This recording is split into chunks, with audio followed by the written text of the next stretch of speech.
ഇവർക്ക് വലിയാകണമെങ്കിൽ എന്താ ഉണ്ടാകേണ്ട യോഗ്യത? പഴയ കാലത്തൊക്കെ സാധാരണ പറഞ്ഞിരുന്നത് നമസ്കരിക്കണം, നോമ്പ് നോക്കണം, സക്കാത്ത് കൊടുക്കണം, ഹജ്ജ് ചെയ്യണം, ഇസ്ലാമിക മര്യാദകൾ പാലിക്കണം, അങ്ങനെ ഒരു ചിന്ത മുമ്പുണ്ടായിരുന്നു. എന്നാൽ അത് തലകീഴായി മറിച്ചു അല്ലേ? പഴയ കാലഘട്ടത്തിലുള്ള ആളുകള് അക്കാലഘട്ടത്തിലെ ആളുകളെ സ്വാധീനിക്കാൻ വേണ്ടി ഓരോ വലിയുകളെ പരിചയപ്പെടുത്തുമ്പോ അവരുടെ അമലുകൾ എടുത്തു കാണിച്ചിരുന്നത് മാലകളിൽ പോലും അല്ലേ?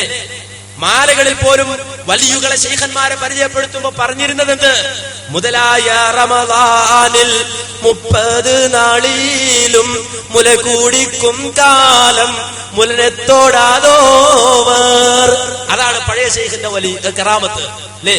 കുട്ടിയായിരിക്കുമ്പോ പാല് കുടിക്കുന്ന ഘട്ടത്തിൽ പോലും റമദാനായി കഴിഞ്ഞാൽ പിന്നെ പാല് കുടിക്കൂല, ഭക്ഷണം കഴിക്കൂല, 30 ദിവസവും നോമ്പ് നോറ്റിരുന്നു. അതാ പഴയ ശൈഖിന്റെ കറാമത്ത്. അതുപോലെ തന്നെ ഇപ്പുറത്തോ മുന്നം ഒരു കേലാൽ 40 നാളിലും മുല കൂടിക്കും കാലം മുലനെത്തോടാതോവർ.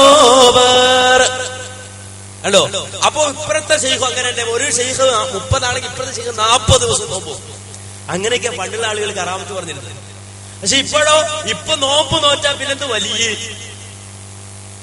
പിന്നെന്ത് വലിയ, പിന്നെ അങ്ങനെ വലിയാകും. അപ്പൊ നോമ്പ് നോറ്റാ പിന്നെ വലിയാവൂല. നമുക്കിപ്പോഴും നോമ്പ് നോക്കുന്ന ആൾക്കാർക്ക് വലിയാകട്ടെ. അപ്പൊ നോമ്പ് നോറ്റാലൊന്നും പോരാ, ഇപ്പോഴോ നോമ്പ് നോക്കരുത്. റമദാനായാലും നോമ്പ് നോക്കരുത്, ബിറുബിറൂന്ന് പറയുന്നത് നടക്കുക. എന്നിട്ടോ എവിടെന്നെങ്കിലും നല്ല ഊണൊക്കെ കഴിച്ച്, ഉച്ചക്ക് നല്ല ഉഷാറായിട്ട് ഊണൊക്കെ കഴിച്ച് 2 തെറിയൊക്കെ പറഞ്ഞ് 2 സിഗരറ്റൊക്കെ ഇങ്ങനെ ചുണ്ടത്ത് വെച്ച് ഇങ്ങനെ അതിങ്ങനെ ഓരോരുത്തർ വെറൈറ്റി, കാജാപീടിക്ക് കാജാപീടി, അതല്ല സിസർ ഫിൽറ്റർ ആണ് സിസർ ഫിൽറ്റർ, അങ്ങനെ ഓരോ വെറൈറ്റി അനുസരിച്ച് വീഡിയോ ഒക്കെ വരച്ച് നീണ്ട താടിയൊക്കെ ആയിട്ട് ഇങ്ങനെ ഒരു കോലം. അതാകണം വലിയ. അങ്ങനെ ചിന്താഗതി വന്നു. അങ്ങനെ ഒരു ചിന്താഗതി സമൂഹത്തിൽ പ്രചരിപ്പിക്കപ്പെട്ടു. ഒരാൾ കൃത്യമായി നമസ്കരിച്ച് നോമ്പ് നോറ്റ് സക്കാത്ത് കൊടുത്ത് ഇസ്ലാമിക രൂപത്തിലെ കച്ചവടവും അതുപോലെ തന്നെ ഹലാലായ സമ്പാദ്യമൊക്കെ ആയിട്ട് ഒരാൾ ഇവിടെ ജീവിക്കുകയാണെങ്കിൽ അയാൾ നോക്കിയിട്ട് ആരും വലിയ എന്ന് പറയില്ല. നേരെ മറിച്ച് ഒരാൾ നിസ്കരിക്കാൻ നോമ്പ് നോക്കാതെ പച്ചത്തുണിയും പച്ചക്കുപ്പായും നീണ്ടൊരു താടിയും അതിനോട് വെച്ച് അങ്ങനെ ചറയും ഒരു പച്ച തലയെക്കെട്ടൊക്കെയാണ് ഇതിനെ ഇപ്പം കൊണ്ട് പോയാലേ ഇവിടേക്കുള്ള ആൾക്കാർ കണ്ടിട്ട് വലിയൊരു ലക്ഷണമുണ്ട്. അപ്പൊ ലക്ഷണമായിട്ട് തോന്നിയത് എന്താ? നിസ്കാരമല്ല, പച്ചത്തുണിയും പച്ചക്കുപ്പായും. അതുകൊണ്ട് തന്നെ ഇസ്ലാമിക മര്യാദകൾ പാലിക്കുന്നവനെ വലിയായി പോലും എണ്ണപ്പെടാത്തൊരു സാഹചര്യം. അതുകൊണ്ട് ഇന്നത്തെ ഒരു വലിയനെ കുറിച്ച് പാട്ട് എഴുതിയാലോ, മാല എഴുതിയാലോ, റമദാനിൽ നോമ്പ് നോക്കുമെന്ന് പറഞ്ഞിട്ട് കാര്യമില്ല. നേരെ മറിച്ച് മുതലായ റമദാനിൽ 30 നാളിലും നട്ടുച്ച നേരത്ത് ഊണ് കഴിച്ചോവർ എങ്കിൽ ഇന്ന് വലിയാവും.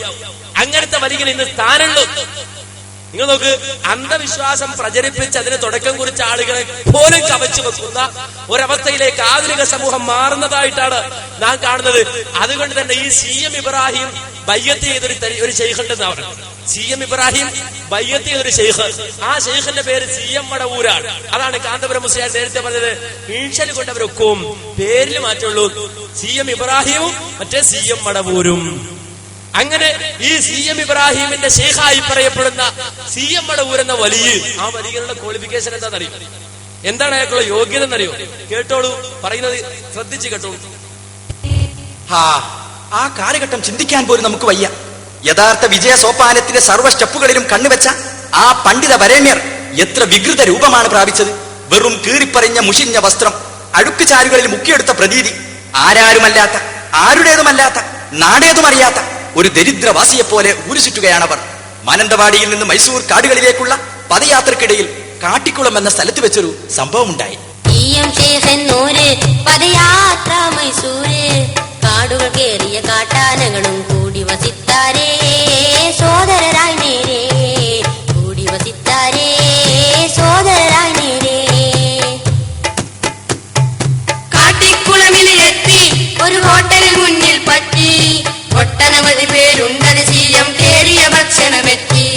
ഉടനടിയിൽ ദ്രുതഗതിയിൽ ഭക്ഷണവും കൈതന്നത് CM ശേഖരിറങ്ങുന്നേ, നേരെ നടക്കുന്നേ, ശേഖരിറങ്ങുന്നേ, നേരെ നടക്കുന്നേ. ഹോട്ടലുകാർ പിടികൂടി കാശു തരൂ എന്നോതി, അന്നവർ കാശില്ലാത്ത ഫക്കീറിൻ ഷർട്ടും മുണ്ടുമയൂരി. ഉടനടിയിൽ ദ്രുതഗതിയിൽ അടിവസ്ത്രം ധരിച്ചെന്നത് CM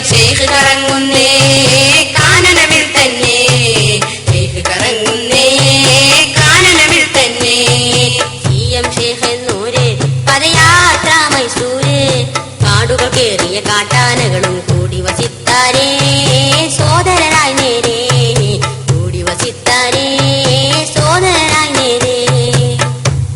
കൊടും കാട്ടിലൂടെ മൈസൂരിലേക്ക് യാത്ര ചെയ്യുമ്പോഴാണ് സംഭവം. റോഡിനരികിലെത്തിയപ്പോൾ അതാ ഒരു ഹോട്ടൽ. ജനങ്ങൾ അതിനകത്ത് ഭക്ഷണം കഴിക്കുന്നത് ബഹുമാനപ്പെട്ടവർ കണ്ടു. മഹാൻ വേഗം ഹോട്ടലിലേക്ക് കയറി. സ്വാദിഷ്ടമായ ഹോട്ടൽ ഭക്ഷണം മഹാനരുടെ മുന്നിൽ കൊണ്ടുവരപ്പെട്ടു. നല്ലപോലെ ഭക്ഷണം കഴിച്ച് ഒന്നും മിണ്ടാതെ ഇറങ്ങിപ്പോവുകയാണ് മഹാൻ. ഹോട്ടലുടമയും പരിവാരങ്ങളും വയ്യാലെ ഓടിക്കൂടി കുപ്പായ കോളറിന് പിടിച്ചു. അവർ ആ യാത്രികന്റെ കീശ തപ്പി പരിശോധന നടത്തി. ഇല്ല, ഒരു ചില്ലിക്കാശ് പോലും അദ്ദേഹത്തിന്റെ പക്കലില്ല. അവർ ആ മഹാനരുടെ ഷർട്ടും മുണ്ടും അഴിച്ചെടുത്തു. കേവലം അടിവസ്ത്രം മാത്രം ധരിച്ചുകൊണ്ട് മഹാനവറുകൾ മുന്നോട്ട് നീങ്ങി. കണ്ടോ? അപ്പോ വലിയ കായാക്കുണ്ടായ കറാമത്ത് പറയാ. മൈസൂരിലേക്ക് യാത്ര ഹോട്ടലുണ്ട്, നല്ല ഭക്ഷണം കഴിക്കുന്നു. ഷെയ്ഖോടി അവിടെ കയറി. സുബ്ഹാനല്ലാഹ്, നിങ്ങൾ നോക്കി ഇത് കേൾക്കണ ഒരു മുസ്ലിം എന്താ ചിന്തിക്കുക? ഇപ്പൊ ഇവരുടെ വലിയ വെച്ചാൽ ഭയങ്കര ആർത്തിയായിരിക്കും. ഹോട്ടൽ കണ്ടപ്പോ ചാടിക്കയറി. അതിന് ചാടിക്കയറി വിശന്നിട്ടാന്ന് സങ്കല്പിച്ചോളൂ. അങ്ങനെ കയറി ഭക്ഷണം കഴിക്കുക. ഭക്ഷണം കഴിച്ചിട്ട് ഇറങ്ങി പോരാ, പൈസ കൊടുക്കണില്ല, ഒരു മൈൻഡില്ല, ഇറങ്ങി പോരാ. ആള് പിടിച്ചു. എന്തേ പൈസ തരാത്തത്? ഒന്നും വേണ്ടില്ല. പോക്കറ്റ് അപ്പി നോക്കി, ഒന്നുമില്ല, 5 പൈസ ഇല്ല. അപ്പോ എന്തെടുത്തു? അവര് ഷർട്ടും കൊണ്ട് ഒരു അവസാനം നിക്കറിട്ട് പോയി. അതാണ് വലിയ, അതാണ് വലിയന്റെ അടയാളം. മാന്യ സഹോദരങ്ങളെ, ദീൻ പഠിപ്പിച്ച് ഇസ്ലാം പഠിപ്പിച്ച ഒരു തത്വ ഇതാ. വലിയ എന്ന് പറഞ്ഞ ഇങ്ങനാണോ? ഇങ്ങനാണെങ്കിൽ ഇപ്പൊ ലോകത്തുള്ള ആൾക്കാരൊക്കെ വലിയായി കഴിഞ്ഞാൽ എല്ലാ ഹോട്ടലും പൂട്ടേണ്ടി വരില്ലേ? കാരണം ഹോട്ടലിൽ കയറി പൈസ കൊടുക്കൂല. അങ്ങനെ വലിയാവും. പൈസ കൊടുത്താൽ പിന്നെ വലിയാവും. അപ്പോ പൈസ ഇല്ലാതെ ഇറങ്ങി വരിക, എന്നിട്ട് എന്റെ ആളുകൾ പിടിക്കുമ്പോൾ നിക്കറിട്ട് പോവുക. ഈ ചിന്താഗതി ആളുകൾക്കിടയിൽ പ്രചരിപ്പിക്കപ്പെടുന്ന ശക്തമായ വേരോട്ടം. യാഥാർത്ഥ്യത്തിന് ഇന്ന് വിലയില്ല, ഉള്ളതിന് ഇന്ന് വിലയില്ല.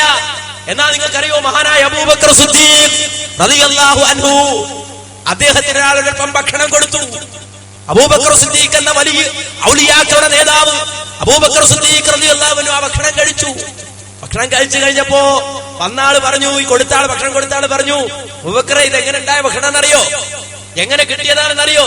അത് ഞാനിങ്ങ് വരുന്ന വഴിക്ക് ഒരാൾ ഒരു ജോലി എന്നെ ഏൽപ്പിച്ചു.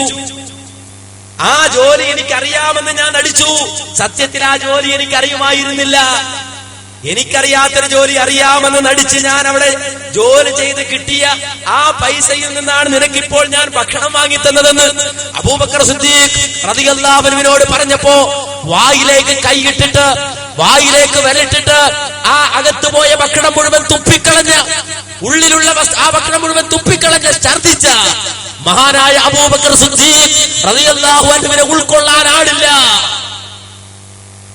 അബൂബക്കർ സിദ്ദീഖ് റളിയല്ലാഹു അൻഹുവിനെ ശൈഖായി അംഗീകരിക്കുന്ന ആളില്ല. ആ മാതൃക പിൻപറ്റാൻ ആളില്ല. നേരെ മറിച്ചുള്ളതോ ഹോട്ടലിൽ കയറിയ പൈസ കൊടുക്കാതെ ഇറങ്ങിപ്പോരാ. വിശക്കും മനുഷ്യനാണ്, പൈസ ഇല്ലാതാകും.